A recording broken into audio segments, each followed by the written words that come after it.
कवी प्रवेश यूट्यूब चॅनलवर मनपूर्वक स्वागत. मित्रांनो, आजचा विषय थोडासा गंभीर विषय आहे. Global warming.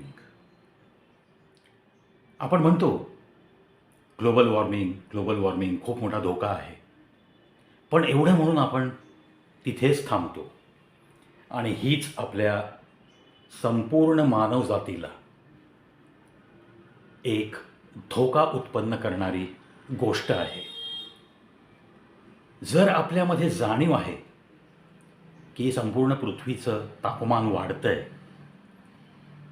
तर मग त्याच्यावरती इलाज, जे काही इलाज सुचवले गेले आहेत शास्त्रज्ञांकडून, अभ्यासकांकडून, या वातावरणाचा एकंदरीत गेल्या 20-25 वर्षातला अभ्यास करून 2050पर्यंत कोणता धोका उत्पन्न होईल, 2075पर्यंत हा धोका किती वाढलेला असेल, किती शहरं हा समुद्र गिळंकृत करू शकतो, ह्या सगळ्या सूचना देऊन झालेल्या आहेत. तथापि कोणीच कोणतीही काळजी घेत नाही आहे. आज आपल्या स्वातंत्र्यपूर्व काळात या भारत देशात ब्रिटिशांनी बांधलेली कितीतरी बंधारे, कितीतरी धरणं, ज्याला आज 100 वर्ष पूर्ण होतील, इत्थंभूत रेकॉर्ड ठेवलं जातं अशा गोष्टींचं. आणि त्याप्रमाणे आज स्वातंत्र्यानंतरसुद्धा आपल्या भारत सरकारला त्या ब्रिटिश गव्हर्नमेंटकडनं सूचना दिल्या जातात. कोणता डॅम, कोणतं धरण छोटा असे नका, कोणता बंधारा ज्याला बांधून 100 वर्ष पूर्ण झाली आहेत. आता एखादं धरण, एखादी बिल्डिंग 100 वर्ष टिकेल असं त्या काळी नक्कीच बांधकाम केलं जायचं. आजच्या घडीला आपण जी टॉवर्स बांधली जातात पाहतो, विचारून बघा एकदा त्या बिल्डरला, किती वर्षाचं लाईफ आहे हो या बिल्डिंगला. तुम्हाला उत्तर मिळेल 50 ते 75 वर्ष. कोणीही छातीटोकपणे सांगू शकत नाही की 100 वर्ष बिल्डिंग टिकेल. हे आजचं चित्र आहे. आणि मग वारेमाप झाडांची तोड, वृक्ष नामशेष झालेत. का? सिमेंटची जंगलं बांधायचीत ना आपल्याला. परिणामी झाडांची जेव्हा कत्तल होते, तेव्हा वातावरणातला वाढत चाललेला कार्बन शोषून घेणारी यंत्र आपण उद्ध्वस्त केली आहेत. आणि कार्बनचं उत्सर्जन 70-80 पटींनी वाढत गेलेलं आहे. परिणाम, अहो हिमालयसुद्धा या वातावरणातला बदल दाखवायला सतत उत्सुक आहे सध्या. ग्लेशियर्स जे आहेत अंटार्क्टिका, आर्क्टिक समुद्रात, ते वितळू लागले आहेत.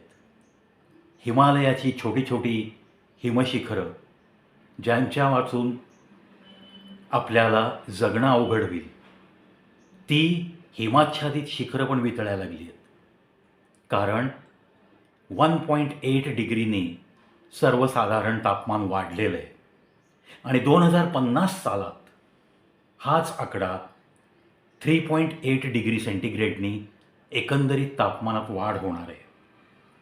परिणामतः जी काही हिमालयामध्ये सरोवरं आहेत, ती सरोवरं वितळायला लागतील, जी हिमाच्छादित आहेत. सध्या ज्या ठिकाणी स्नोफॉल होतो 4500 मीटर ते 5000 मीटर, ही सर्वसाधारण जर हिमशिखरांची आपण उंची गृहीत धरली, तर त्याच्या पुढेसुद्धा 5200 फुटावर काही सरोवरं आहेत. त्या ठिकाणी जिथं हिमवर्षाव होत होता, तिथं कार्बनच्या उत्सर्जनामुळं वातावरणातल्या तापमानात वाढ झाल्यामुळं तिथं हिमवर्षाव होणं बंद झालं आणि ढगफुटीला सुरुवात झाली. आणि याचा फटका आपण 2023 सालात नक्कीच पाहिलेला आहे. उत्तराखंडमध्ये जे काही आता पूर येत आहेत, ते यामुळेच येत आहेत.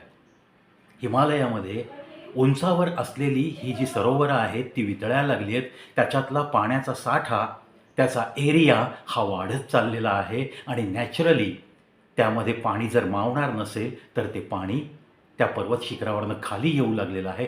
परिणामतः खालच्या जलाशयांमध्ये मोठा साठा होऊ लागला आहे आणि मग त्याची जर क्षमता नसेल तर असे छोटे छोटे भान फुटून त्या हिमालयाच्या पायथ्याशी असलेल्या सर्व शहरांना धोका उत्पन्न झाला आहे. आज मुंबई शहराला सुद्धा इशारा दिलेला आहे की 2050 सालात तुमच्या समुद्रकाठची बऱ्याचशा छोटी छोटी गावं, बिल्डिंग्ज, रस्ते हे पाण्याखाली जाऊ शकतात. मग इशारा मिळून सुद्धा तुम्ही आम्ही सावध होणार नाही का?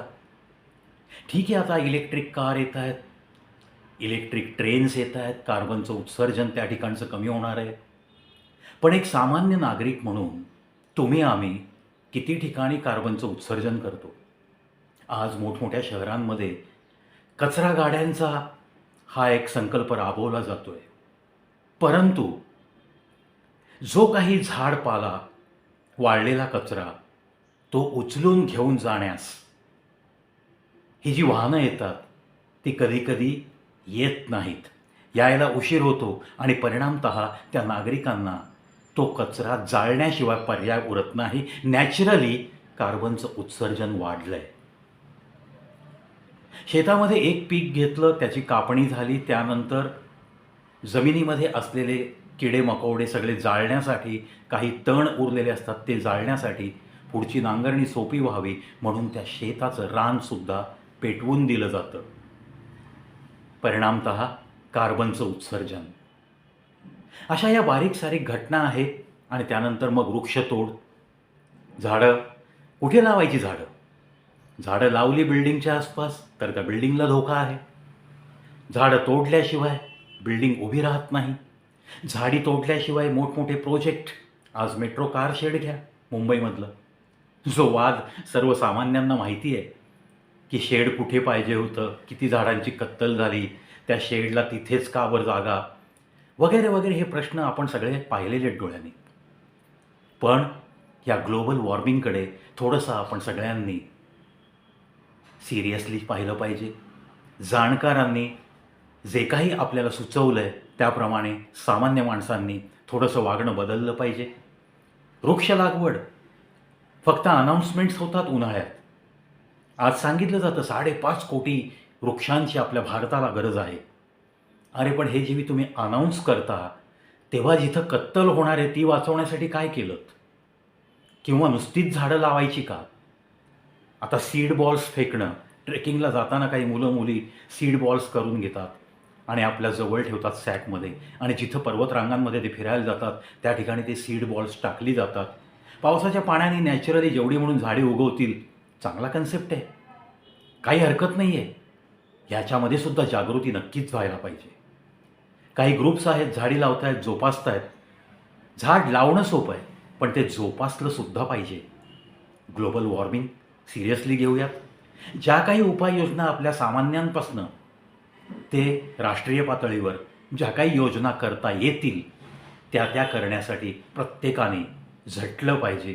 तरच येत्या 2 पिढ्या तुम्हाला काहीतरी आशीर्वाद देतील, तुमच्या नावाने चांगल्या आठवणी काढतील. चला, प्रत्येकजण या ग्लोबल वॉर्मिंगच्या संभाव्य धोक्याशी लढण्यासाठी सज्ज होऊयात. 2050 जास्त दूर नाही आहे मित्रांनो. 2024 इज गोईंग ऑन.